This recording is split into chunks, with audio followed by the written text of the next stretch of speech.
Hello' guys, কি খবৰ চবৰ? আকৌ আহি গলো আপোনালোকৰ মাজত নতুন এটা ব্লগ লৈ। আশা কৰো ভিডিঅ'টো ভাল লাগিব। আৰু কাইলৈ এটা ভিডিঅ' দিছিলো, চবেই লাইক কৰিছে, ভিউ আহিছে, ভালে আহিছে। মোক ছাপোৰ্ট কৰাৰ কাৰণে বহুত ধন্যবাদ দিলো আপোনালোকক। আৰু মোৰ লগত এনেকৈ অল টাইম থাকি যাব, ঠিক আছে?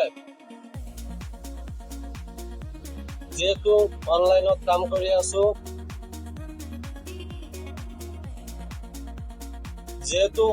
কাম কৰি আছো, আপোনালোকৰ ছাপোৰ্টৰ দৰকাৰ। মোৰ ছাপোৰ্ট কৰিব। আজিকালি মানে ভিডিঅ'টো লেট হৈ আপলোড কৰি আছো, মানে অকমান মানে ভিডিঅ' বনোৱাৰ টাইম নাথাকে, সেইকাৰণে মানে ভিডিঅ' দিব নোৱাৰো। আৰু এতিয়া মই গৈ আছো আলি টেঙনি ৰিজাৰ্ভ আছে, সেইকাৰণে দুপৰীয়া ওলাইছো ঘৰৰ পৰা। আলি টেঙনি যাম। আপোনালোক চবেই ভালেই থাকিব, সুস্থ থাকিব, লাইফত আগুৱাই যাওক।